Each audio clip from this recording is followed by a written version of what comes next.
Friends, please, we will start the session. I think Pranitha ma'am is not there. మనం session start చేసుకుందాము. కొంచెం అందరు మ్యూట్లో ఉండాలి దయచేసి. మీ అందరికి ఇంగ్లీష్లో కావాలా, తెలుగులో కావాలా, హిందీలో కావాలా చెప్పండి ఒకసారి. ఒక్కరు చెప్పండి. చేసి తెలుగులో మాట్లాడమంటారా? हिंदी में बात करो, इंग्लिश में बात करो, तेलुगु में बात करो? सर हिंदी में बात करो सर. हिंदी ओके. सब लोग को समझ में आ जा रहा है, इसीलिए हिंदी में बात करें तो सब लोगों को समझ में आएगा. Good morning sir. Good morning everyone. Good morning to all students. Good morning, ma'am.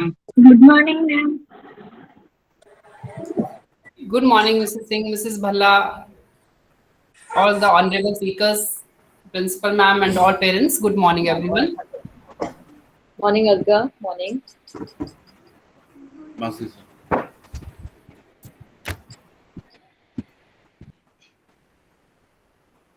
Yes, Alka ma'am, can we start, ma'am? Yes, sir. Principal ma'am, are we waiting for some more parents, or all have joined, ma'am?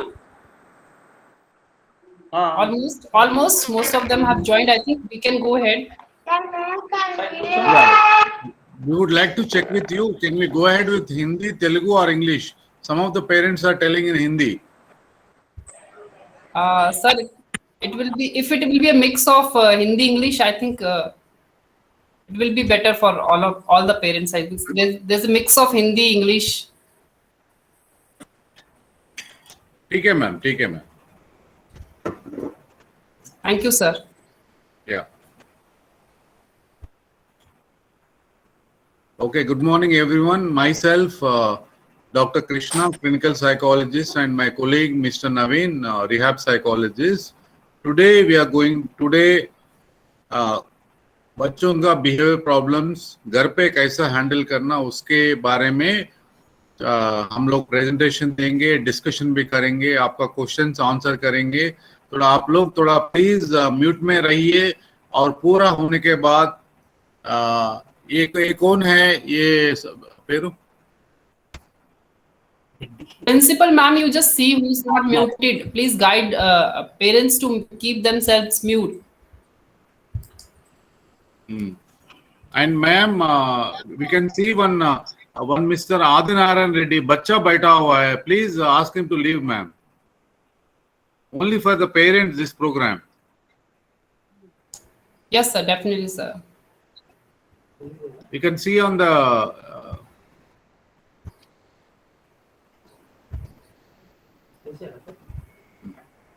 so we are deleting from our side, ma'am. Once one child is sitting, so parents को फिर disturbance होगा. Yes, sir. Sir, you can go ahead. Okay. So जो behaviour issues के बारे में पहला नवीन sir बात करेगा, उसके बाद में मैं बात करूंगा. Over to Naveen.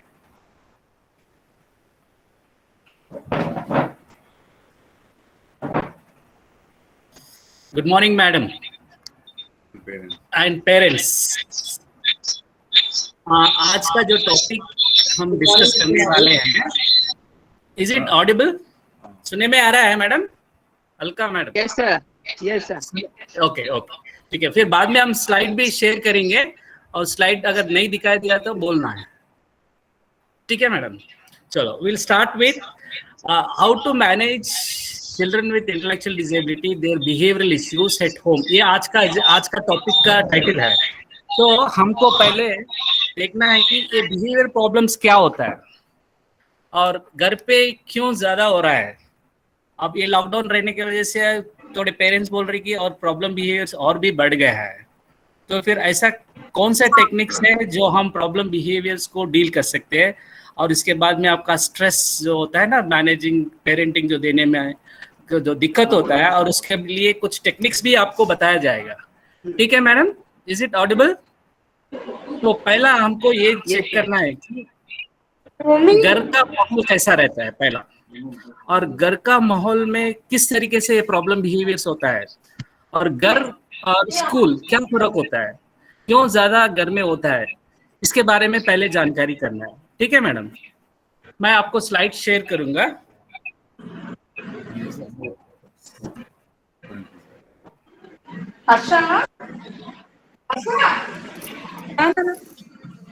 Mummy, please mute yourself.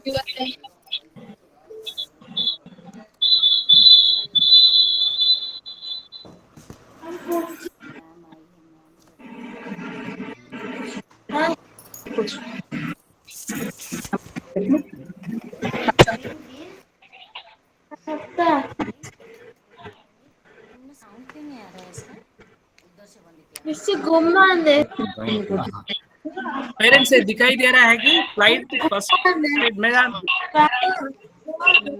हल्का मैडम दिखाई दे रहा है? Yes, sir. Yes, sir. Yes, sir. It is visible, sir. Okay okay Sir, mute में I जाइए, इन लोग पेरेंट्स म्यूट में नहीं है। Sir, Mute yes, में I रहने से request signal. someone is not listening. You can also mute, sir, in case you have a master control, I think. Yeah. Whenever it is possible, wherever it is, we will do that. Yes, we are doing, but still some are not. Maybe they are not getting what to do, and some may not be understanding, sir. Yes, You we'll can have take a care. master control. Yeah, we will take care of that. Okay. Now, to begin with, first we'll try to understand at home. See, problem behaviors as such are very challenging. ये problem behaviour जो होता है ना, उसको संभालने में बहुत दिक्कत होता है, और हमारे बच्चे पर्सन्स विद इंटेलेक्चुअल डिसेबिलिटी में ये प्रॉब्लम बिहेवियर होने का बहुत कारण है।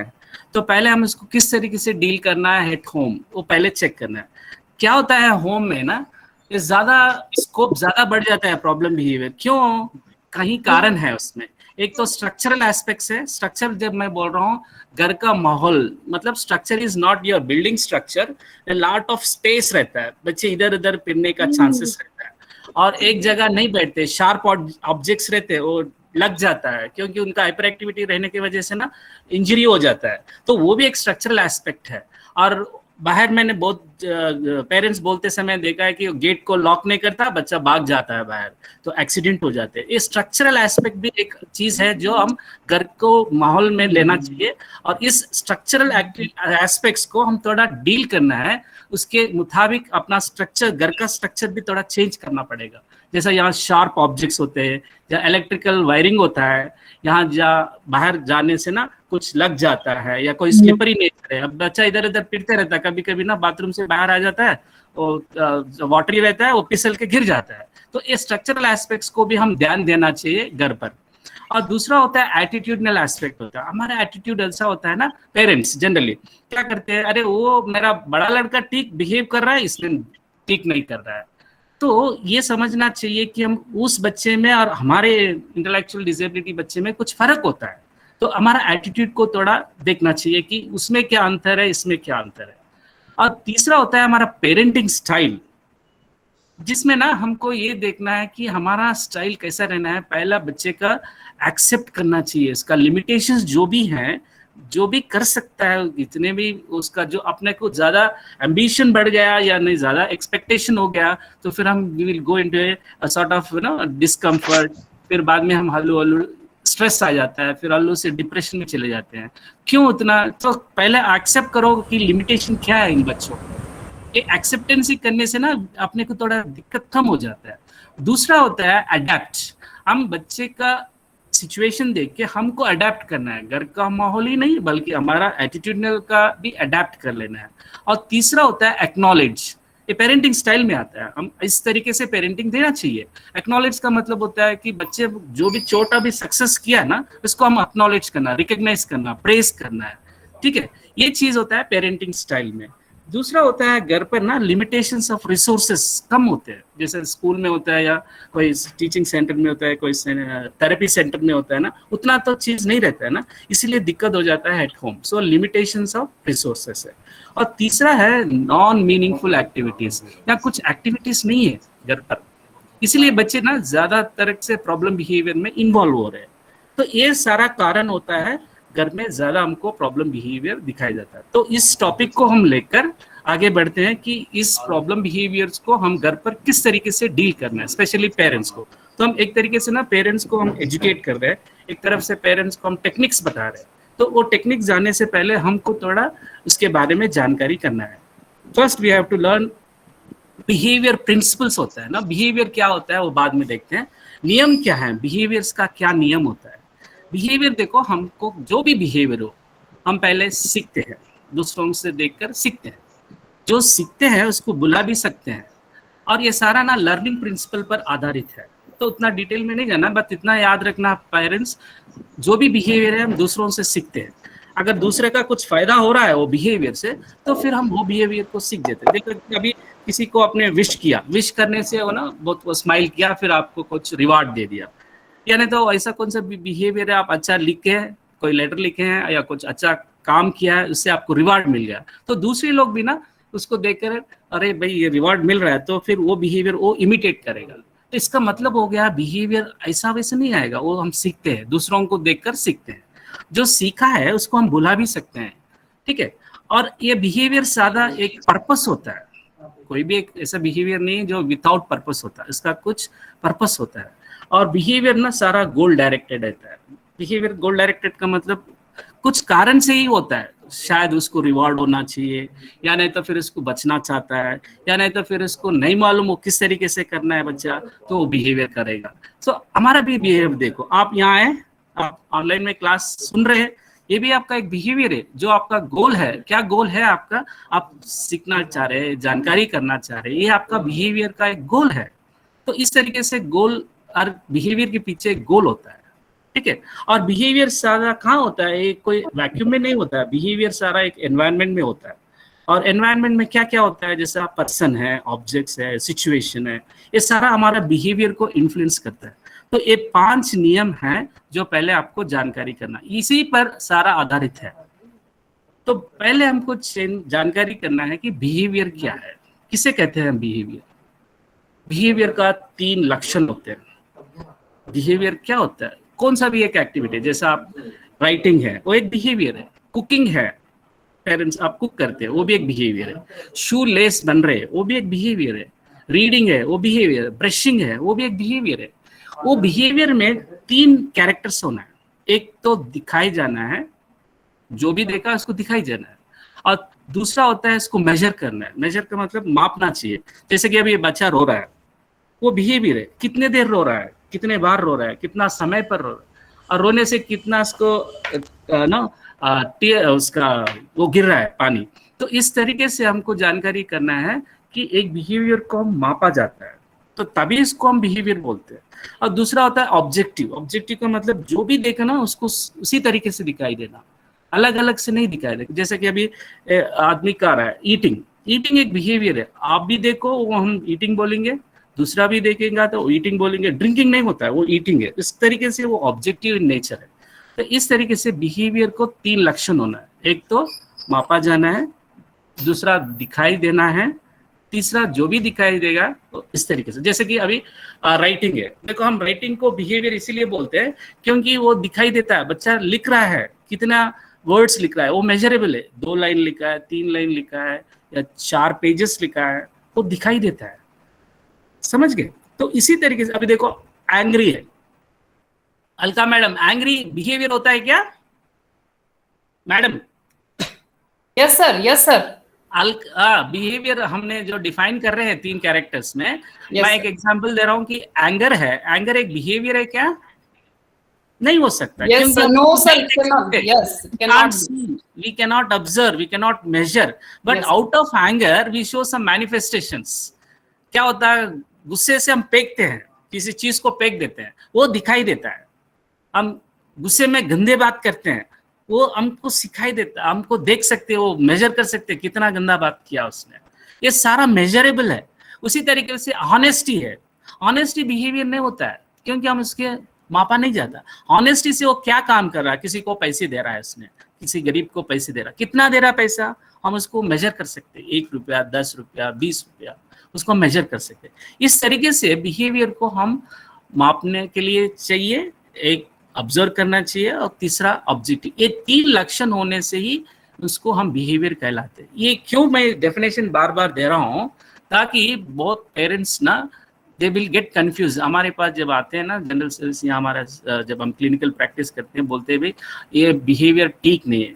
तो क्या ठीक नहीं है, कौन सा बिहेवियर ठीक नहीं है? वो बोलेंगे बहुत एंग्री है सर, ये बहुत एग्रेसिव है सर, ये ऐसे चीज को हम बिहेवियर नहीं बोल सकते। इसीलिए फर्दर हम इसको प्रूव करके फर्दर इसको we have to put them in a behavioural terms. Okay, तो बिहेवियर दो तरीके के होते हैं मैडम, एक होता है स्किल बिहेवियर, दूसरा होता है प्रॉब्लम बिहेवियर।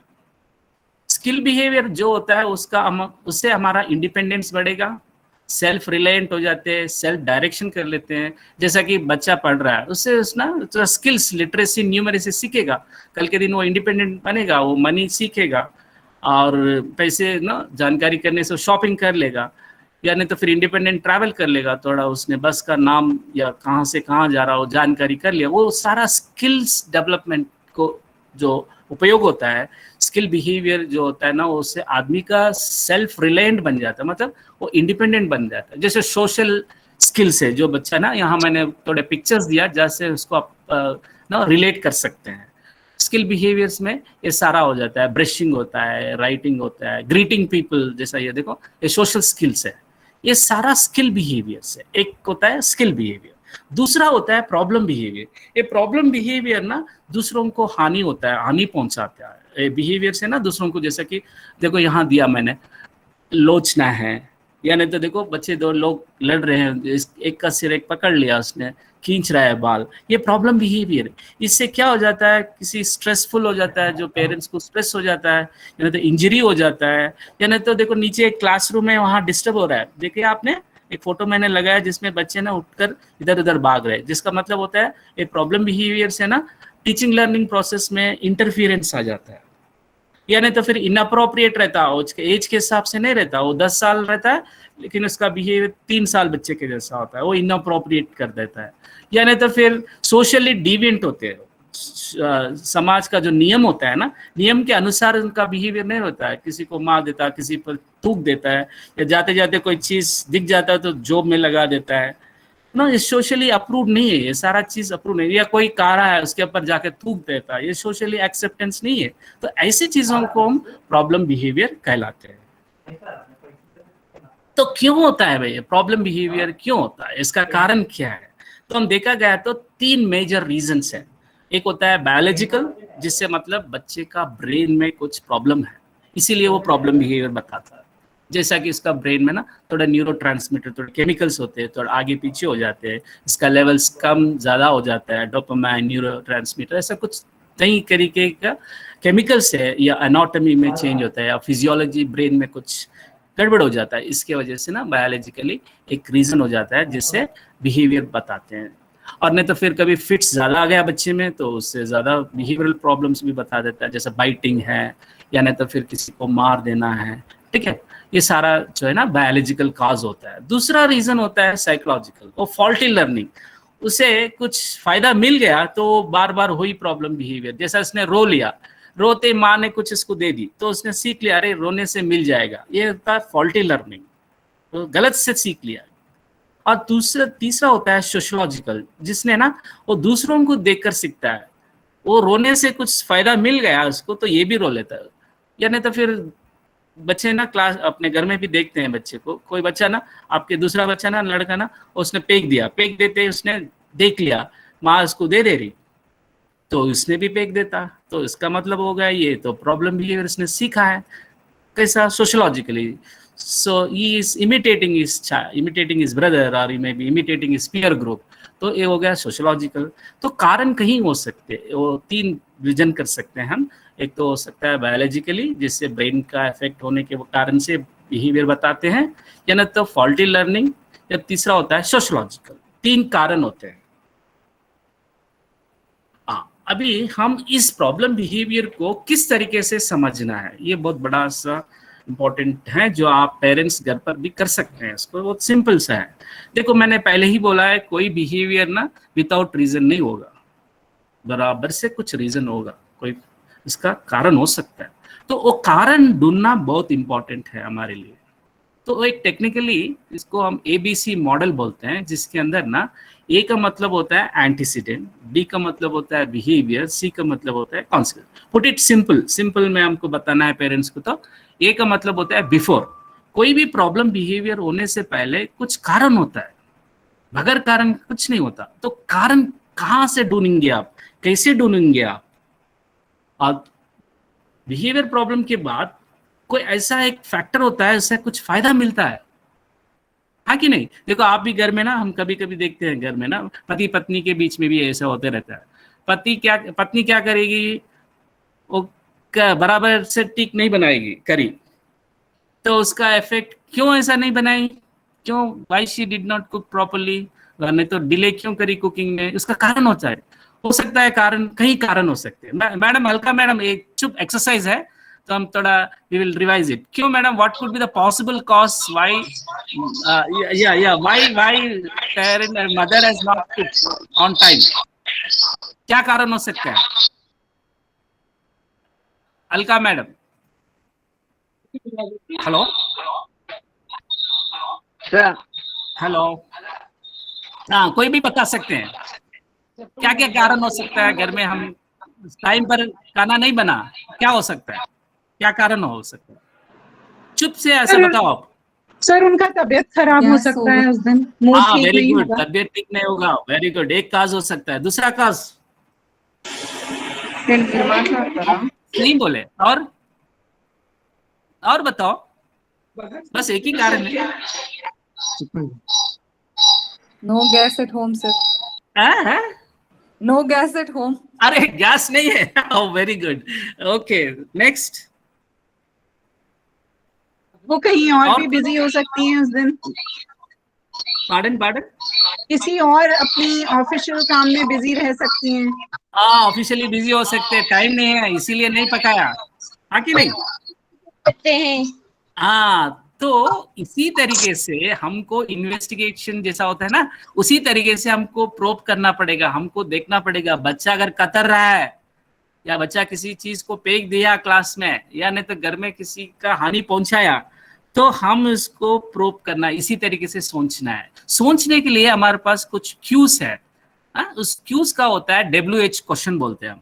तो हो सकता है व्हेन, कहाँ हुआ है वो, वेयर कहाँ, व्हेन कब, और व्हाट क्या, हु कौन थे उस समय, हाउ किस तरीके से हुआ, फाइनली व्हाई क्यों हुआ है। तो हम ये 6 क्वेश्चंस को पूछ लेना है, ये 6 क्वेश्चंस को हम आंसर करना है।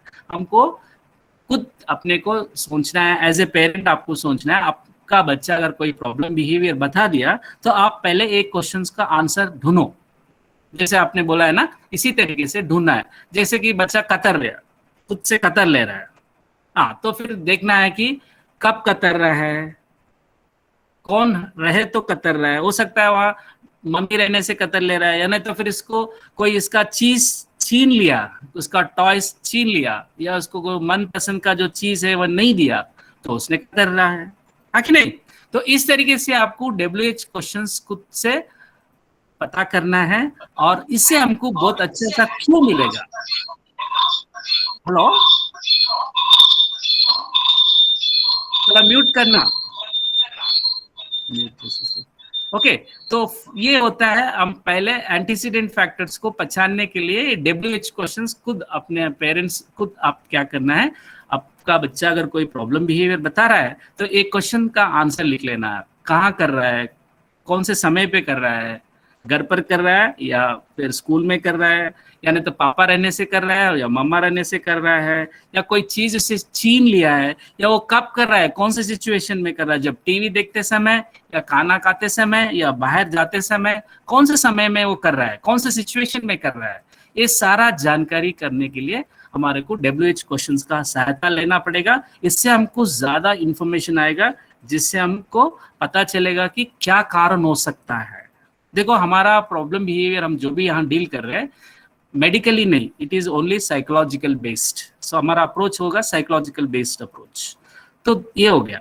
और दूसरा भी ढूंढना है प्रॉब्लम को, कि अगर बच्चा कतर लिया, एग्जाम्पल में बोल रहा हूँ कतरने का, एक प्रॉब्लम बिहेवियर एक पेरेंट ने बताया, तो हम इस तरीके से एक एग्जाम्पल लेकर बताएंगे। तो अगर कतरने से इसको क्या फायदा हो गया, देखो भाई मैंने बोल दिया प्रॉब्लम बिहेवियर को भी विदाउट रीजन नहीं होगा, वो तो पक्का रीजन होगा। तो फिर कौन सा रीजन था उससे कतरने का, वो जानकारी करने के लिए हम देखना है कि बिहेवियर के बाद क्या हो रहा है, क्या परिवर्तन आ रहा है। बताओ मैडम, अगर एक सेम एग्जाम्पल लेंगे, ठीक है मैडम, अलका मैडम, वो घर में पका है नहीं, हमने सोचा है गैस नहीं है, ठीक है, तो फिर इसका इफेक्ट क्या है, व्हाट इज द कॉन्सिक्वेंस, उससे क्या हो गया बताओ, हम चुप एग्जाम्पल लेके बता रहे ताकि हमको इजी अंडरस्टैंड हो सकता है। हाँ बताओ मैडम, अलका मैडम, एक हमने एग्जाम्पल लिया, घर में टाइम पे पका नहीं खाना, तो हो सकता है गैस नहीं है, हो गया, फिर इसका इफेक्ट क्या है बताओ, उसका कॉन्सिक्वेंसेस क्या है, क्या होगा मैडम? मैडम, अलका मैडम है कोई? सर बोलो sir. Yeah, tell me madam, what happens if the food is not cooked on time? What is its effect? What is the consequence? क्या हो सकता है? Children नहीं gets बता। irritated. Irritated, very good. Father will get irritated. Okay, he will. What happens next after irritation? He will shout at wife. हो सकता है? Then he'll start beating the children also, sir. Exactly, you are correct, you are correct. So these are all the consequences. क्या हो रहा है ना? See, the reason simply behind is why the person is beating the child. So there could be some reason. The reason is the food is not cooked on time. Probably he was very hungry. Now his hungry has converted into angry. Okay, so you see how the behavior is being transferred. This is what is even happening, same thing with our children with intellectual disability. So when he is biting, मैं mute कर लेना, mute, please mute. Yes, thank you. तो जब वो बच्चा काट लिया खुद से, तो उसका इफेक्ट क्या हो रहा, पापा ने क्या करा, उसको कुछ दे दिया खाने के लिए, या उसको जो मांग रहा था, कोई टॉयस मांग रहा था, उसने दे दिया। तो अभी बच्चा क्या सीखा है, व्हाट डिड ही लर्न, कोई चीज को पाने के लिए हमको कतरना पड़ेगा, कतरने से लोग देंगे। This is what the inference, this is what he has learn, this is faulty learning. समझ गए? So this is the what is the effect of that behaviour on the environment, और पेरेंट्स क्या करे उस प्रॉब्लम बिहेवियर को कम करने के लिए क्या किया है। तो ये हो गया एबीसी का मॉडल होता है, जिसमें हमको विश्लेषण करना पड़ेगा, क्यों प्रॉब्लम बिहेवियर हो रहा है, इसका विश्लेषण ए बी सी के जरिए से करना पड़ेगा। बी होता है कोई बिहेवियर जो भी है, बाइटिंग हो या तो किकिंग हो या तो स्लैपिंग हो, कुछ भी हो सकता है बिहेवियर। और एंटीसेडेंट होता है पहले क्या हुआ था उस बिहेवियर से पहले, और सी होता है बिहेवियर के बाद उसका इफेक्ट क्या है था। तो इस दोनों को हम विश्लेषण करने से हमको पता चलेगा कि 5 कारण, एक कारण हो सकता है बच्चा क्यों इस तरीके से कोई भी प्रॉब्लम बिहेवियर हो, सिर्फ उन बच्चों में नहीं, हमारे में भी, इवन हमारे adults so called we are normal, even हमारे में भी यही कारण हो सकता है। देखो अटेंशन सीकिंग होता है एक बिहेवियर, वो क्यों चिल्ला रहा है, क्यों कतर रहा है, उसका कारण हो सकता है अटेंशन, वो मांगता है मम्मी डैडी उसे देखे। देखो आप कभी देखे होंगे अपना बच्चा ना, आप कोई पड़ोसी घर पर आ गया तो आप बात कर रहे हैं, तो वो आके क्या करेगा, मम्मी को डिस्टर्ब करेगा, साड़ी खींचेगा, वो डिगेगा, पीछे हटाएगा, ये सारा चीज क्यों कर रहा है, सिर्फ वो मांगता है अपना अटेंशन, वो चाहता है पेरेंट्स उसे देखे, या तो फिर हेड बैंगिंग कर लेता है, जाके उसने दीवार को मार लेता है। वो कारण क्या है, सिंपली कारण यह है कि वो बोलता है इनडायरेक्टली कि देखो मुझे देखने के लिए आप इस तरीके से मैं कर रहा हूं, देखो बोल के बोलने का, इसका मतलब होता है अटेंशन सीकिंग। ये एक हो सकता है कारण, शायद ये हो सकता है। दूसरा हो सकता है एस्केप, आप कुछ वर्क दिए इसको, बोले कि बेटा इसको पेंसिल ले लेकर कुछ इसको ड्रॉ करो या कलरिंग करो, या ना तो इसको कुछ टास्क दिया आपने, वो टास्क नहीं करना चाहता, उसे क्या करेगा, पेंसिल लेके कतरेगा, पेंसिल को कतर लेता है, ना तो पेंसिल लेके फेंक देता है, आपने देखा होगा, कुछ काम देने से वो भाग जाता है, वो नहीं बैठता है, या नहीं तो फिर चिल्लाएगा। क्यों कर रहा है ये चिल्लाना, आज अब जो हो रहा है अटेंशन के लिए नहीं, वो एस्केप कर रहा है, वो नहीं करना चाहता है, हाँ कि नहीं, वो नहीं करना चाहता है, इसीलिए उसने फेंक देता है, उसने तोड़ देता है। और तीसरा होता है स्किल डेफिसिट। स्किल डेफिसिट का मतलब वो जानता नहीं कैसे करना, आप बोल रहे इसको करो, जैसा सेरिब्रल पैल्सी है, बच्चे में हाथ में कुछ प्रॉब्लम है, आप बोले इसको कुछ ब्रशिंग करो, वो नहीं कर पाता है, हाँ कि नहीं, क्योंकि उसका मूवमेंट नहीं आता है, हाथ धुन मिलता है नहीं, या नहीं तो फिर इसको इंग्लिश या कोई लैंग्वेज दिए या कोई मैथमेटिक्स दिए, कुछ सब्जेक्ट दे दिया उसको जो हार्ड है वो कर नहीं पाता है, तो ये हो गया स्किल डेफिसिट, जिसका मतलब ये हो गया कि वो जानता नहीं, इसीलिए उसने चिल्लाता है। क्यों चिल्ला रहा है? चिल्लाने का कारण ये है कि वो नहीं जानता है, उसको बोलते हैं हम स्किल डेफिसिट, ठीक है। और दूसरा हो सकता है कारण टैंजिबल, जिसका मतलब होता है शायद उसने बिस्किट के लिए रो रहा है, या उस सिस्टर को उसने कुछ देखा है कि उसको दे दिए थे तो इसको नहीं दिए, तो ये भी रोता है। क्यों रो रहा है? रोने का कारण ये है कि वो भी चाहता है, या चाहता है मटेरियल, वो चाहता है कोई बिस्किट, ये चाहता है कोई टॉयज, कुछ भी हो सकता है, वो कोई चीज के लिए रोता है, उसका नाम हो जाता है टैंजिबल। लास्ट में होता है सेल्फ स्टिमुलेशन, ये कारण है हमारे आर्टिस्टिक बच्चों में ज्यादा देखते हैं ना, रॉकिंग बॉडी है, हिलते रहते हैं, या नहीं तो फिर सलाइवे से किल लेते हैं, ओके, वो अपने बॉडी को स्टिमुलेट कर लेते हैं, इसीलिए वो बार बार, जैसे अपने आर्टिस्टिक बच्चे को देखा होगा, और साउंड करते रहता है बार बार, या नहीं तो बॉडी रॉकिंग करते रहता है, ये सारा क्यों? ये सिर्फ स्टिमुलेशन, बॉडी को स्टिमुलेट करता है, इस तरीके से इसका फंक्शन हो सकता है। समझ में आ रहा है? ये सारा मैंने क्यों बोल रहा हूँ कि इस बच्चों में जो प्रॉब्लम बिहेवियर होता है, ये होता है रीजंस, ये कारण के वजह से ही करते हैं। एक हो सकता है या दो हो सकता है, दो कारण हो सकता है या नहीं तो एक कारण, और हर बच्चे में यही कारण होना बोल के जरूरी नहीं है, और हर बार प्रॉब्लम बिहेवियर यही कारण होना जरूरी नहीं है, से अलग अलग कॉम्बिनेशन में हो जाता है, अलग अलग बच्चे में अलग अलग पर्पस से वो करते हैं। कभी करते हैं वो एस्केप की वजह से वो प्रॉब्लम बिहेवियर करता है, या नहीं तो फिर टैंजिबल के लिए करता है, या नहीं तो फिर मम्मी डैडी का अटेंशन खींचने के लिए करता है, कारण कहीं हो सकते हैं, ठीक है। तो हमारा बिहेवियर मॉडिफिकेशन क्या करना है, हम बच्चों को घर पर किस तरीके से संभालना है, इतने चीज हमने बैकग्राउंड इन्फॉर्मेशन दिया है। अब आपका बहुत इंपॉर्टेंट चीज है, यहाँ से आपको ध्यान करना होगा कि किस तरीके से उनको मैनेज करना चाहिए। देखो, प्रॉब्लम बिहेवियर एक को कम नहीं करना, हमारे को दूसरा तरफ है स्किल बिहेवियर्स को भी आगे बढ़ाना। स्किल बिहेवियर्स होता है ना जो सेल्फ रिलायंट बनाता है, जो इंडिपेंडेंट बच्चों को बनाना, क्योंकि बहुत बार ना तो स्किल नहीं रहने के वजह से ही प्रॉब्लम बिहेवियर बताते हैं। अगर स्किल सिखा दिया आपने, कम्युनिकेशन सिखा दिया, वो चिल्लाता नहीं, उसको अगर आप सिखा दिए प्लीज, थैंक यू, ऐसे वर्ड्स आप सिखा दिए, वो चिल्लाएगा नहीं, वो खींचेगा नहीं, क्योंकि उसको मालूम हो गया कि किस तरीके से एक चीज को पूछना है। वो पूछने के अंदाज बताना है आपको, प्लीज, या हाथ बढ़ा के, स्माइल करा के, प्लीज आई वांट, मुझे दे दो, ये चीज अगर बोलने से ना वो खींचेगा नहीं, इसीलिए खींच रहा है कि इसको नहीं मालूम किस तरीके से पूछना है। तो पूछने के लिए ये स्किल बिहेवियर्स को आगे बढ़ाना है, स्किल बिहेवियर्स को सिखाना है, ताकि प्रॉब्लम बिहेवियर्स कम हो जाते हैं। समझ गए? तो हम कई टेक्निक्स हमने आपके सामने लगा रहे हैं। एक टेक्निक होता है स्किल बिहेवियर्स, जिससे आप टेक्निक यूज करते हैं, जिसका नाम होता है इमिटेशन। दूसरा होता है डिस्क्रिमिनेशन। ये सारा चीज एक एक चीज को हम पढ़ाते हैं, ठीक है। मैंने फोटोस लगा के बताया ताकि आपको इजी समझ में आ सकते हैं। पेरेंट्स, इमिटेशन क्या होता है या ऑब्जर्वेशन भी बोलते हैं, हम सिंपली ना कॉपी करना है। जैसा कि देखो यहाँ एक फोटो में ना पापा ने ब्रशिंग कर रहा है, बच्चा भी देख रहा है, तो देखकर सीखना है। तो एक मेथड है, हम एक मॉडल बन जाना है, खुद एक मॉडल बना के, और मॉडल को आप बनकर बच्चे को बोलना है कि ऑब्जर्व करो बेटा।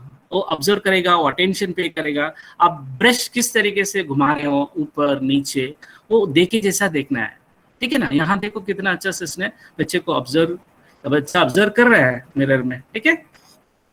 ये होता है इमिटेशन, एक मेथड है जो हम स्किल्स को सिखाते हैं।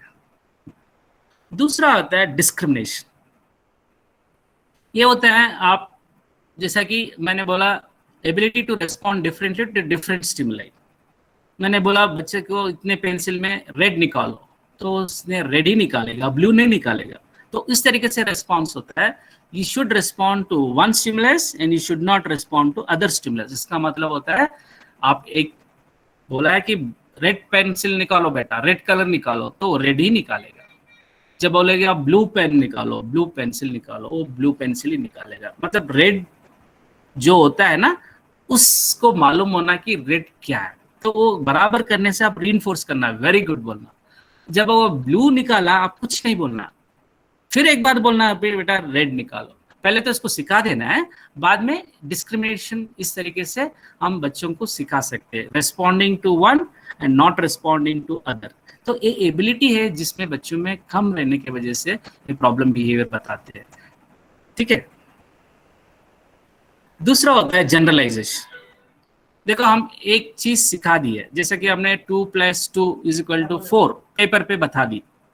अब ये 2 + 2 4 जो पेपर पे बताई उसको जनरलाइज करना, जैसे कि उसको मार्केट में जब जाएंगे वो उसको 2 + 2 भी बता देना है। मतलब उसको पता चलना है कि क्लासरूम में जो सीखा है ना वो डिफरेंट सिचुएशंस में भी बताना है। ठीक है, समझ गए? तो एक स्किल, जैसे कि अभी देखो क्या है, एक सीख लिया उसने, जैसे आप पेरेंट्स के लिए बता रहा हूँ मैं, जैसा ये रोटी बनाते हैं, वही मटेरियल रोटी से आपको पूरी भी बना सकते हैं, दाल बना के सांभर भी बना सकते हैं। मतलब आप एक सिचुएशन जो सीखा है उसी सिचुएशन को हम दूसरे प्लेस में भी हम उसको इमिटेट कर सकते, मतलब उसको फिर वहां बताना चाहिए। मतलब एक स्किल जो सीखा है आपने वो स्किल को बाहर भी डेमोन्स्ट्रेट करवाना इन रियल लाइफ सिचुएशंस। तो जो क्लासरूम में या घर में कुछ बता रहे हैं, कोई स्किल सिखा रहे हैं, और रियल लाइफ सिचुएशन में भी इसको बताना चाहिए। ये होता है जनरल। ये सारा प्रिंसिपल्स है जो आप स्किल्स को बढ़ा सकते हैं। शेपिंग देखो, आप बचपन में देखा होगा ना, बच्चा हम जब साइकिल चला रहे पीछे से लोग पकड़ते हैं ना, जब कभी गिर जा रहे हैं पकड़ लेते हैं। मतलब जब कभी आप बैलेंस आउट होते हैं सपोर्ट देते हैं। मतलब एक बिहेवियर को शेप करने के लिए ना अप्रोक्सीमेशन जो अब आता है तो उसको रीइंफोर्स करना। देखो बच्चे को जो आर यू एबल टू सी, इसी तरीके से शेपिंग में ब्रशिंग हो सकता है, राइटिंग हो सकता है, कलर फाइंडिंग हो सकता है, जो भी है। एक बिहेवियर को बढ़ाने के लिए एक प्रोसीजर होता है, systematically you have to reinforce to the approximate behaviour, near approximate behaviour बोलते हैं। ठीक है, चेनिंग ये एक प्रोसीजर है जिसमें ना पहले एक अलका मैडम आप हो? Yes, sir. Yes, sir. I'm there, sir. I will give you one task. You have to break the task into simple steps. Okay, sir. Now you take a example of taking tea. Okay, sir. Okay. Now can you break down into simple steps, behavioral steps, which can be observed and measured? Taking tea consisting of how many steps? आप चुप ऐसा बता दो। First is, बताओ पहला क्या होता है?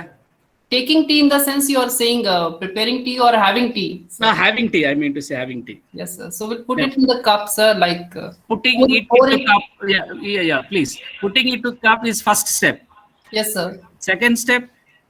Then we'll sit down somewhere. We'll find a place to enjoy Okay. the tea. Yeah. Second step. Third step. Then we'll start sipping it, sir, slowly. Mm-hmm. Then after. You lift the cup, na? Yes, sir. Yes, sir. We lift the cup.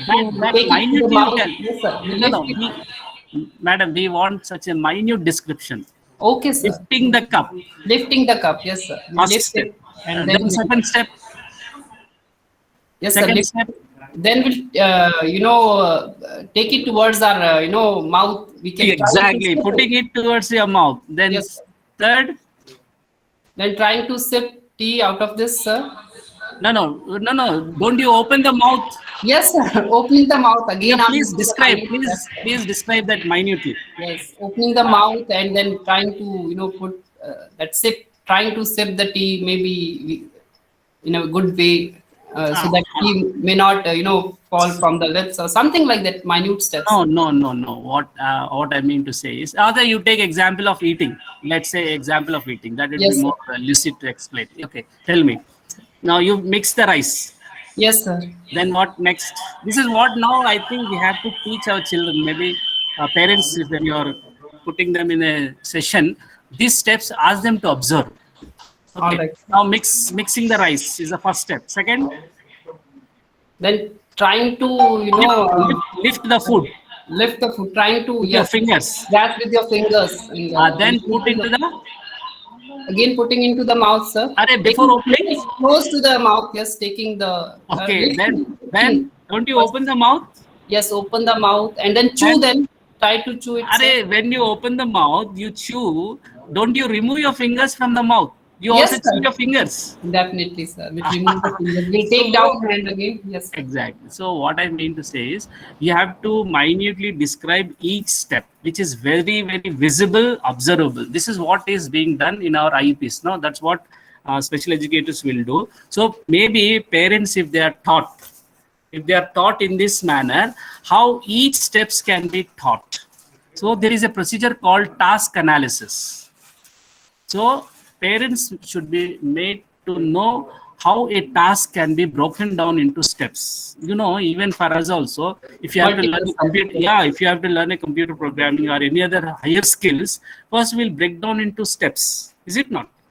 So same way, the child has to be taught by making the whole task into few steps. Those steps all dependent upon the student's level of intelligence. So you can break the same task into 5 steps. If it is a severe profound, you can break the same task into 12, 13 steps. That means it should be very minor in nature. Okay. So chaining is one such process. We have to break the task. Like I've put a picture, there is one picture portrait here. See, the child is putting this lace. He should be taught first. Okay, which one should go first, then second, then how to tie the knot. So chaining is one such simple skill behavior. Teaching the skills through chaining is very important in day-to-day activities for their ADL activities. Okay, so make this procedure, they make this technique. If the parents are aware of this, they can teach quite a lot of skill behaviors at home. Now there is another procedure called prompting. It's very simple. Prompting और एक technique है जिसमें ना हम assistance देते हैं बच्चे को. तो असिस्टेंस किस तरीके से देते हैं?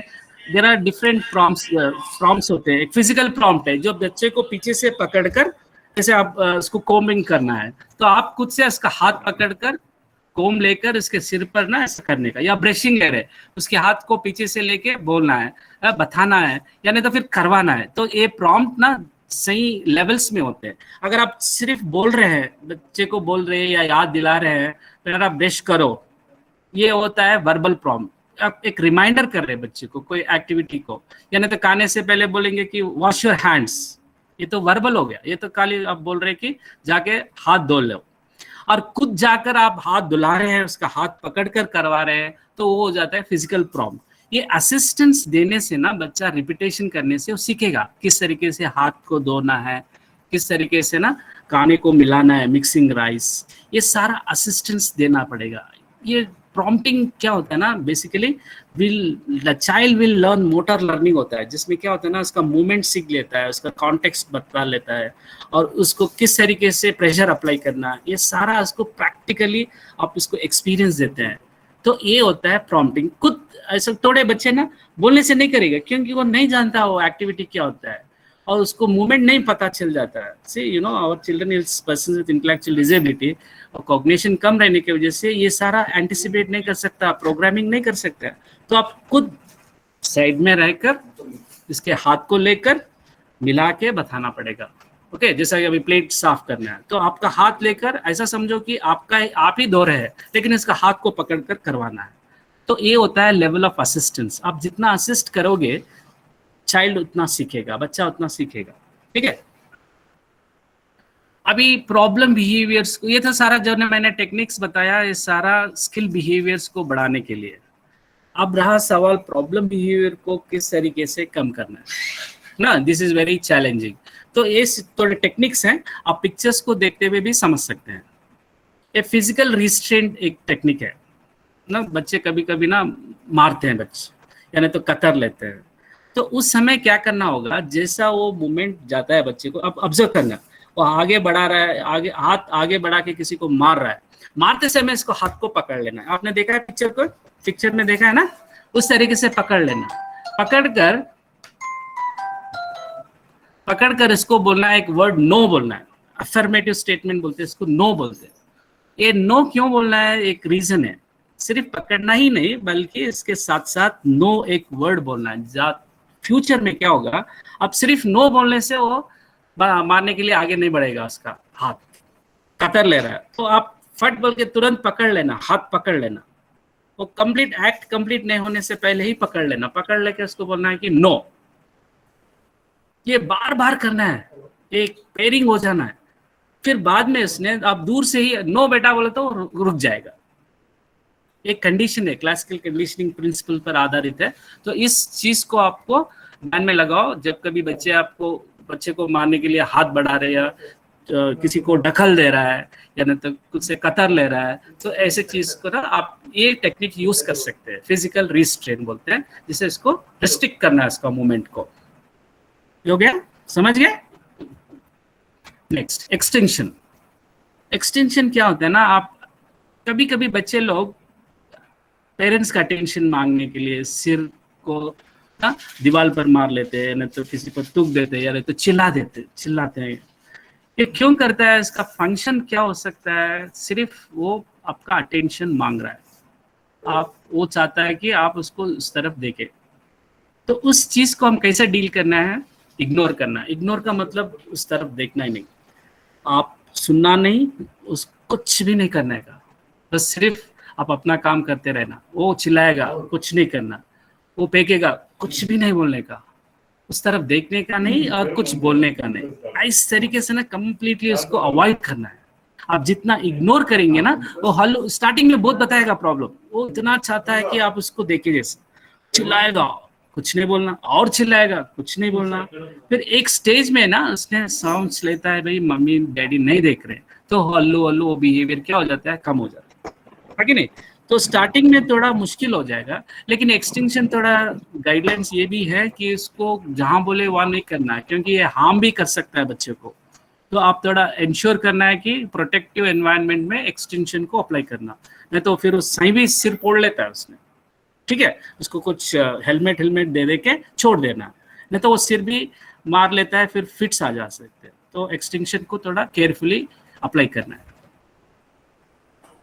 रेस्पॉन्स कॉस्ट, ये और एक चीज है ना, क्या होता है बच्चे ना पहले कुछ अच्छे काम करने से उसको रीइंफोर्समेंट मिल जाता है, फिर कभी उसने गलत मतलब प्रॉब्लम बिहेवियर बता दिया, तो उसमें से हम थोड़ा चीज ले लेना। जैसा कि इसको 10 चॉकलेट दिया आपने, अच्छा उसने ड्राइंग किया, या नहीं तो उसने स्किल्स जैसा कि कलर का नाम बता दिया, नहीं तो आपने कुछ काम बता दिया, एक्टिविटीज ऑफ डेली लिविंग में उसने खुद से कर रहा है, तो उसको एक रीइंफोर्समेंट दे देते हैं आप। एक समझो कि 10 चॉकलेट दे दिया आपने या कुछ दे दिया उसको। अब जब कभी वो प्रॉब्लम बिहेवियर बताएगा, वो 10 चॉकलेट में से 2 चॉकलेट ले लेना आप, फिर दोबारा कर रहा है, फिर 2 ले लेते हैं आप। इसका मतलब response cost, whatever the response is doing we are costing for that. मतलब उसमें से जितना जो रीइंफोर्समेंट जो उसने ऑलरेडी अर्न किया, उसमें से जैसा कि हम ले लेते हैं। जैसे कि आपको ये होता है ना, क्या होता है, जैसे आपका सैलरी है, ओके, आप जिस दिन लेट आओगे आपका सैलरी कटते रहता है, उससे क्या हो जाता है, हमारा बिहेवियर चेंज हो जाता है। फिर हम क्या करते हैं, we don't want to lose the salary, so will come on time. इसी तरीके से प्रॉब्लम बिहेवियर में भी बदलाव लाने के लिए वो जो भी रेस्पॉन्स बताया उसका रीइंफोर्सर्स में से थोड़ा थोड़ा लेते जाना है, फिर वो प्रॉब्लम बिहेवियर ने, because nobody wants to lose the reinforcers. Restitution over correction और एक मेथड है जिसमें ना बच्चे क्या करते हैं, कुछ प्रॉब्लम बिहेवियर बता देते हैं, तो उसको हम इसी तरीके से छोड़ना नहीं, उसको रिस्टोर करना है। रिस्टोर का मतलब जैसा कि अभी बच्चा टॉयलेट कर दिया, उसको क्या करना, टॉयलेट करने के बाद इसको एक काम जब तक वो साफ नहीं किया, तब तक उसने क्लीन नहीं किया, उसको रीइंफोर्समेंट नहीं देना। तो बच्चे को क्या मालूम होता है, तब से नेक्स्ट टाइम से वो करेगा नहीं टॉयलेट, और कर भी रहा तो फिर उसको साफ उसी ने करना चाहिए, खुद जाके मॉपिंग करना है, क्लॉथ लाना है, तब तक अब रीइंफोर्समेंट नहीं देना। देखो ये बहुत स्ट्रिक्टली करना है, ताकि बच्चा एक तो प्रॉब्लम बिहेवियर कम हो जाता है, दोबारा वो नहीं करेगा फिर टॉयलेट जहाँ बोले वहाँ, और दूसरा वो सीख भी लेता है हाउ टू मॉप। तो ये रेस्टिट्यूशन में 2 फायदा है, एक तो प्रॉब्लम बिहेवियर कम होता है, दूसरा सीख सकता है। There is a component of learning skills, cleaning, how to clean the floor, वो सीख लेता है। तो ऐसे टेक्निक्स उस समय करना चाहिए। टोकन इकोनॉमी एक मेथड है जिसके अंदर हम क्या करते हैं, बच्चा जब कभी अच्छा बिहेवियर बता दिया, एक बोर्ड ना घर में आप एक बोर्ड बना दो बच्चों के नाम से, जिसके अंदर ना एक बिहेवियर लिखो, क्या चाहते हैं। सुबह में उठना, आपको विश करना है, वो एक लिख दो। फिर ब्रशिंग करना है, वो एक लिख दो। फिर बाद में उसने take bath on his own, वो एक जो स्किल बिहेवियर आप चाह रहे हो एक तरफ लिख लेना। लिख के ना एक कॉलम बनाना जिसके अंदर आपको राइट या नहीं तो कोई स्टिकर ऐसा कुछ हो सकता है या कोई टोकन हो सकता है, उसको बोल देना बेटा आप हर दिन ये करोगे, 10 बार करने के बाद आपको एक चॉकलेट देंगे। तो बच्चा क्या करेगा, 10 चॉकलेट अर्न करने के लिए हर दिन करेगा। सी दे वांट, वो रीइंफोर्समेंट चाहने के लिए वो बिहेवियर बार बार कराना पड़ेगा। या ना तो फिर क्या होता है, टोकन इकोनॉमी इसीलिए डालते हैं, हर बार वो कर रहा है तो हर बार चॉकलेट देने से हमारे पास उतना पैसा उतना समय होना है ना, तो हम इसको क्या करते हैं, इकोनॉमाइज कर देते हैं, जिसके अंदर 10 टोकन्स करेंगे तो 1 चॉकलेट मिलेगा। इसका मतलब उसका बिहेवियर को हम स्ट्रीमलाइन कर रहे हैं, उसको हैबिट बना रहे हैं, उसका बिहेवियरल रेपेटायर को आगे बढ़ा रहे हैं या एस्टैब्लिश कर रहे हैं। तो हर दिन एक एक बिहेवियर को इस तरीके से रीइंफोर्स करना है। और उसने 10 टोकन्स लाने के बाद you have to exchange with some eatables, जो चाहता है वो दे देना। एक मेथड है ये, ठीक है। और एक होता है टाइम आउट। ये टाइम आउट क्या होता है ना, जब कभी बच्चा कोई प्रॉब्लम बिहेवियर में आ गया या कुछ कर रहा है तो उसको रीइंफोर्सर एक्टिविटी से निकाल देना। जैसे यहाँ देखो पिक्चर में हमने उसको बच्चे को वो खेल रहा था, अगर प्रॉब्लम बिहेवियर भी कर रहा था, उसको सारा रीइंफोर्समेंट सिचुएशन से बाहर निकाल दिया हमने। इसका मतलब ये शुड मेक रियलाइजेशन क्या होता है, अरे I have lost this activity. क्या ना तो फिर रीइंफोर्समेंट सिचुएशन से बच्चे को निकालो या बच्चे को रीइंफोर्समेंट सिचुएशन से निकाल दो जब कभी वो प्रॉब्लम बिहेवियर बता रहा है। समझ गए आप? एक टाइम आउट का एक टेक्निक है जो आप कर सकते हैं। अच्छा, रीइंफोर्समेंट, देखो रीइंफोर्समेंट एक बहुत बड़ा सा टेक्निक है जिससे ना हर बार हर लोग ना ये चीज को पाने के लिए वो करते हैं। जैसे कि अब देखो बच्चे को टास्क कंप्लीट होने के बाद ही आप उसको कुछ देते हैं रीइंफोर्सर, जैसे चॉकलेट हो या बिस्किट हो या कुछ, उसको प्रेस करते हो, वेरी गुड बोलते हो। वो कब करते हैं, पहले करते कि बाद में करते? मैडम पहले करते कि बाद में करते? अलका मैडम बाद में करते हैं सर। रीइंफोर्समेंट ना रीइंफोर्सर बाद में करते हैं सर। चॉकलेट देना है बच्चे को। आप पहले चॉकलेट दे के होमवर्क करवाते हैं या होमवर्क होने के बाद चॉकलेट देते हैं? होमवर्क होने के बाद देंगे सर। हैं? होमवर्क होने के बाद देंगे सर। पहले दिए तो क्या होगा? Sir, we can tell in करेगा ना advance. We can present that it will be a reinforcement for you for work, doing this typical activity, and then after doing that activity in a proper way, then we give that reward. No, So reinforcement can be. no. What we wanted to know is what happens if you give reinforcer before completion of the task. Then work will not complete, sir.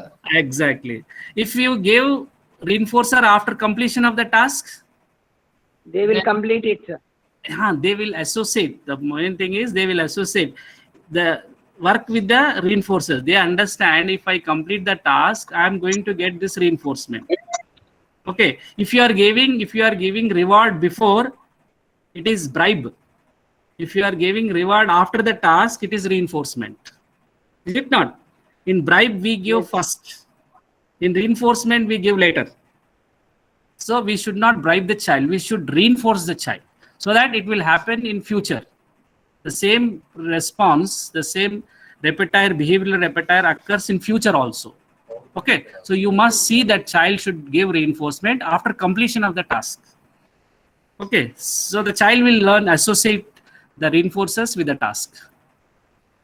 Now there are differential reinforcement. There are different types of reinforcement. See, अब हर बार हम क्या करते हैं, this is our tendency, जब कभी वो गलती काम कर रहा है ना उसी को देखते हैं। ये नहीं ओके। सो डिफरेंशियल रीइंफोर्समेंट में एक कभी हम we will give pressure focus only on what the child is doing, we don't see what the child is not doing. तो हम क्या करना है, जो चाइल्ड अच्छा बिहेवियर बताता है उसको भी रीइंफोर्स करना है, दैट विल गो अननोटिस्ड। ठीक है, इसको डिफरेंशियल रीइंफोर्समेंट बोलते हैं। Okay, last take home message क्या है madam? You should see that child should be engaged meaningfully. अब घर का आप मैसेज क्या है ना, आप क्या सीखे फाइनली ये देखना है कि बच्चे को कभी हम एंगेज करना है। दूसरा ना प्लेजर कॉन्सिक्वेंसेस जो भी रहेगा ना आफ्टर प्रॉब्लम बिहेवियर उसको निकाल देना है, और provide pleasant consequences after desirable behaviour. और कंसिस्टेंटली बच्चे को ना हम मैनेजमेंट रीइंफोर्सेस करते जाना है, ठीक है? Okay, thank you madam. Sir.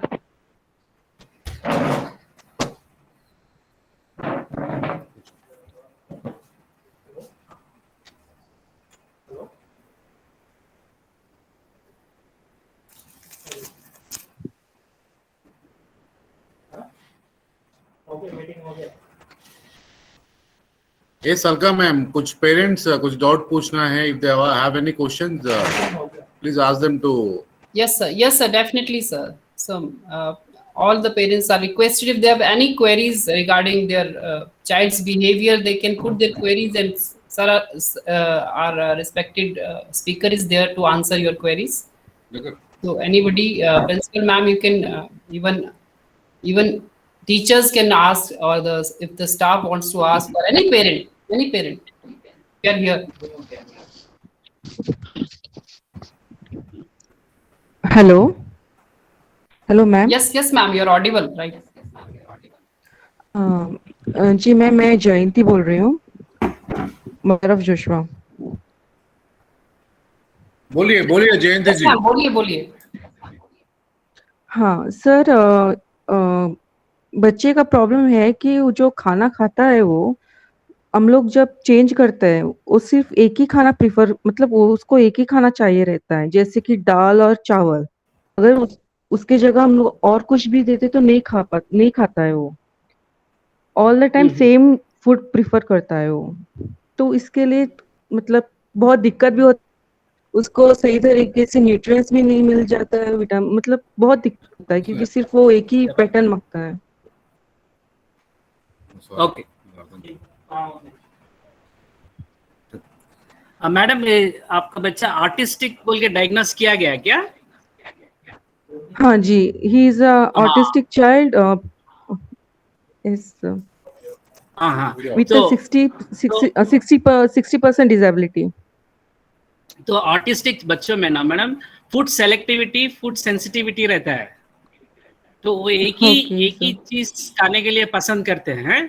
तो उसके लिए ना we have to do some adaption, we have to adapt them slowly. अपन उसको जो चाहता है खाने के लिए और जो आप मिलाना चाहे हल्लू मिक्स करना चाहिए।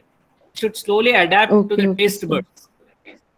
एट ए टाइम आप नहीं देना जो आप चाहते हो देने के लिए, जो चाहता है पहला वो, और थोड़ा उसको ऐड करना चाहिए, so that he will slowly thresholds ना हल्लू से स्टेबलाइज हो जाएगा। हाँ जी सर, पर मैंने ट्राई किया था बहुत बार ऐसे भी, पर मेन रीजन, हाँ सर क्या करता है, जो वो प्रीफरली खाता था पहले वो छोड़ देता है और अलग से, मतलब जो हम लोग मिक्स करके देते हैं ना वो खाने लग जाता है। जो मेन खाता था वैसे हो जाता है उसका। तो इसी तरीके से इसको एक प्रोग्राम बनाना पड़ेगा madam. Actually we should take what is his priorities, preferences क्या है, क्या खाता है, और आप फीडिंग करते समय भी ना थोड़ा टेस्ट, वो बच्चों में ना सेंसिटिविटी, सेंसरी सेंसिटिविटी रहता है, कभी कभी स्मेल को भी देख कर खाते हैं। आप जो बोल रहे हो नहीं करना चाहिए ना, like because there is a texture, because he likes, because there is a smell. So we have to satiate, we have to use different methods of acclimatizing, adapting to the given nutritious food. Okay? जी sir. It should be done progressively, slowly, step by step. At a time नहीं कर सकते हम इसको, क्योंकि वो reject करेगा। Hello sir ji, thank you sir. या थैंक यू।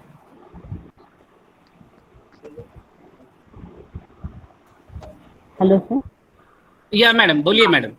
मदर, मैं बात कर राजेश्वरी मैडम। हाँ सर, वो मेरा बच्चा ऑटिस्टिक चाइल्ड है। हाँ। तो मैं वो कुछ सिखाना चाहती हूँ, कुछ सिखाने के लिए बैठ जाती हूँ, तो उसका कितनी प्रॉब्लम, कुछ भी सिखाने के लिए बैठ जाती हूँ वो तो थोड़ा सा सीखा, फिर बाद में वहाँ से उठने के लिए मतलब आप बोलने का मतलब अटेंशन स्पैन कम है, वो बैठता नहीं, सकता नहीं। हाँ सर। तो आप जो सिखा रहे हैं ना मैडम, वो टास्क देखना पड़ेगा, वो कंपैटिबल है कि नहीं, वो कर पाता है कि नहीं, वो देखना है। और कौन सा टास्क दे रहे हो आप, नेचर का टास्क? अल्फाबेट्स आइडेंटिफिकेशन करा रही हूँ। प्लेफुल में बताओ ना, प्लेफुल इंस्टेड ऑफ फॉर्मल, अपना जो नॉर्मल मेथड्स होता है ना, उस तरीके से नहीं, कुछ मैनिपुलेशन जैसे प्ले वे टाइप में बताना। हाँ सर, वो ही है हमारे घर में, तो कैसे करते उसी हैं से वो म्यूजिकल में है। हाँ, म्यूजिकल आता है ना, उसमें अल्फाबेट्स ABCD या रे फॉर हैप्पी करके हाँ, हाँ। वो तो करता फिर है। आप और क्या पढ़ाना चाह रहे हैं? और ये कलर आइडेंटिफिकेशन अभी दिखाता है, ऑरेंज कलर, रेड कलर, थोड़ा ही अटेंशन दे पाता है वो। थोड़ा वो सिटिंग टॉलरेंस थोड़ा कुछ इसका सेट हो जाए तो उसको सिखाने में मुझे थोड़ा इजी होएगा करके मैं सोच रही हूँ। वो सिटिंग टॉलरेंस में थोड़ा प्रॉब्लम हो रहा है सर इसका। अगर थोड़ी वो हो गया तो कहीं भी बैठ सकता है ना। अगर वो टीवी थोड़ा देखता है, उसको गाने पसंद है, तो थोड़ा ही देखता है, फिर भागने लगता है इधर से उधर, उधर से इधर। वो प्रॉब्लम हो रहा है। कितना देर बैठ सकता है, कितना मिनट बैठ सकता है at a given task? Hardly 5 minutes sir, 5 और 10 मिनट्स, उससे ज्यादा 10 मिनट्स, तो 10 मिनट्स 5 मिनट्स अभी थोड़ा तो बैठ रहा है, फिर इससे ज्यादा नहीं बैठेगा, फिर अपने आप को काटने लगे या तो फिर नीचे। अब उसको पता लग रहा है कि मैं पढ़ा रही हूँ, नहीं पढ़ना है मुझे, भागना है। तो आप 5 मिनट्स इसका फाइनल है ना, मैक्सिमम 5 मिनट्स मैक्सिमम स्पैन है 5 मिनट्स। तो आप ग्रेजुअली 6 मिनट्स पर रीइंफोर्स करो, 7 मिनट्स पर रीइंफोर्स करो। Don't expect 10 minutes at a time. Okay, हाँ sir. Unit by unit and with reinforcement. जब 6 मिनट्स बैठ जाएगा ना, यू रीइंफोर्स करो, या नहीं तो फिर टीचिंग मटेरियल को थोड़ा बदला दो to sustain more attention.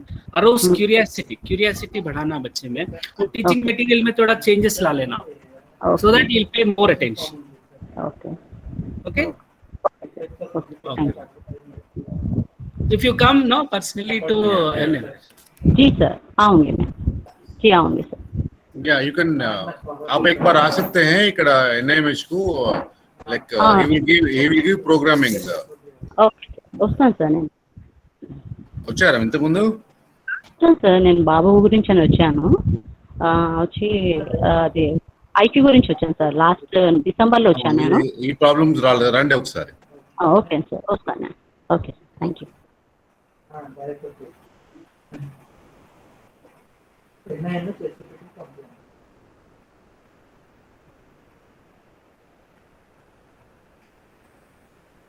Alka ji, anybody else? I request any other parents, if have any query, can please you can ask the experts.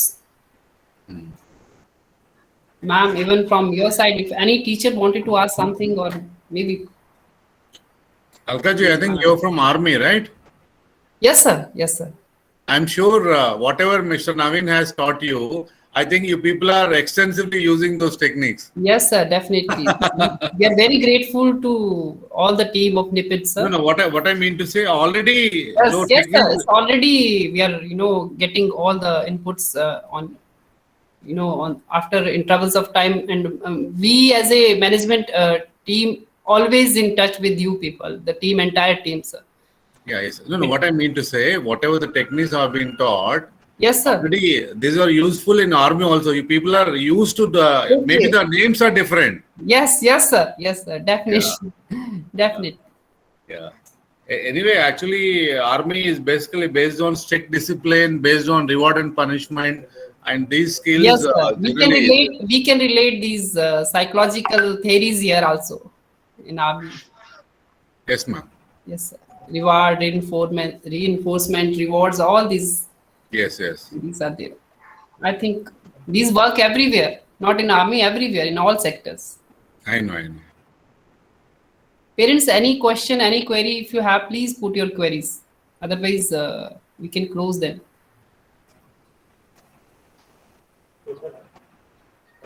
Principal ma'am, anything you would like to add or something? Only the behavior issues, sir, in the classroom. when the children don't listen, we find it very difficult to control them. They'll be just running, pulling away the other children, disturbing other children. So this little thing, if you can help us, we'll be handling the children. And we have both, you know, say ADHD and even autistic children. So the teachers are finding it little tough to handle the children, sir. Ma'am, actually, this is something called antecedent control. If you can create more fun-filled, more interesting, more colorful, other bacha, like if you can make that kind of environment, the children will not get disturbed. They'll be busy. For example, if you are teaching, for example, just numbers, instead of cubes, instead of some other material, if you take chocolate wrappers or some colorful balls, so something which can excite the children, which they will be more involved, that will be more. So, ज़्यादा उन लोगों के लिए खुशी करने के लिए enjoyment के साथ थोड़ा playful method में, if you can do that, the behavior problems will automatically calm down. Surely, sir. So our children also, like normal people, we also have 1,000 reasons. Yes, sir. Like for example, like we work from Monday to Friday, or Saturday koi kaam bolo to we try our best to give reasons. Similarly, like when children, when they don't like what they're doing, so they come up with a lot of excuses. We speak, we justify.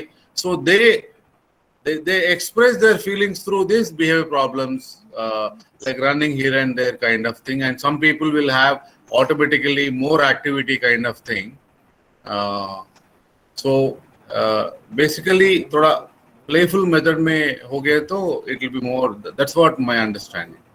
Yes, surely, sir, we'll do it. Thank you, sir.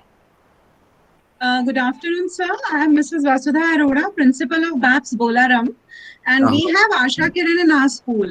My doubt is that, you know, the tips and tricks and the techniques which you have discussed, we are okay with it, but what should we do during online classes? It is becoming difficult during online classes, you know, handling these kids. So if anything special you have to suggest for that, I would be grateful. Yeah, actually, in this this pandemic was really gave us a lot of challenges, especially for teachers. Not only for our children, our normal children also, they come up with a lot of problems. I've seen a lot of children, especially school students, college students. They'll just put the video on, but they'll be busy playing mobiles and things like that. So our children, they won't be. It's very difficult to attract their attention. So online class में मुश्किल है. Maybe Naveen will. We are also at our school. Also, we are teaching online only our kids. Madam, online requires, you know, a lot of span of attention, and you on online you give a task at a stretch, which is not really true as we give in the classroom. See, classroom has a physical structures. Online they have to virtually visualize. It is all of 2Ds, two-dimensional. When it is in the classroom, it is three-dimensional, which arouse curiosity and sustain attention. So at least for this time, you know, we have to make a spaced learning, we call it as. Give a break in between. At a stretch, if you take 40 minutes, you know, 1 hour, 2 hours, it is really difficult. They can't concentrate. Better, yeah, in between there is a spells. No, we have to break down into 10 minutes and give gap so that they will be in, they'll be in touch with the online. More interactive sessions. Sing some songs. A, B, C. Yeah. Make it more rhythmic song, like, you know, attract auditorily. Okay. Thank you very much. Thank you, madam. Any more questions, madam? So we can see a question in the chat box. I think someone is trying to put a question. Oh. Bhavna, by Bhavna ma'am. What is that? There's a question in the chat box, sir. Can you answer? Yeah, okay, opening. My daughter laughs very aggressively while watching TV. She makes a lot of noise as well. Are there any ways for me to control her laugh? Yeah. Hello? Chepe. Oh, she says, madam, parent asking, it seems her daughter while watching TV, she laughs excessively. Now, she asks us also how to control that. Now, first, I think I told you, as I told you, we must see why she's laughing. Is it because the scene that is being displayed or is portrayed on the TV or the thing which is exciting her?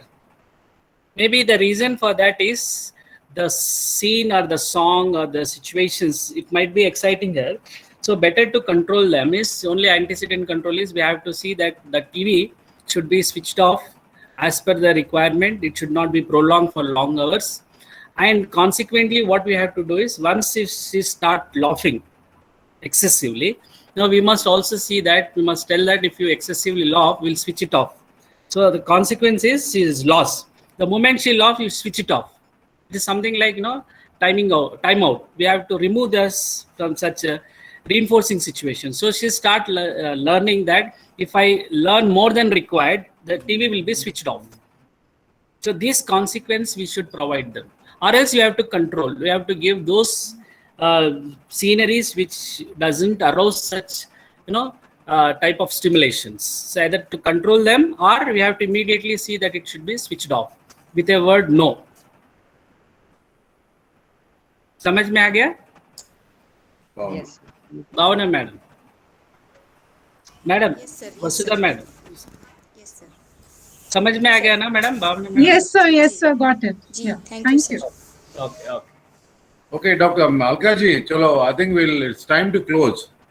Yes, sir, definitely, sir. Just On behalf of Bison Asha School Management, Boinpalli, Secunderabad, I, the principal, thank Major Ramkumar sir, Director, NIPID, honored speakers of today, Dr. G. Krishna sir, Mr. S. Naveen Kumar sir, for sharing their knowledge on behavior problems which we encounter in our daily life in a simple way.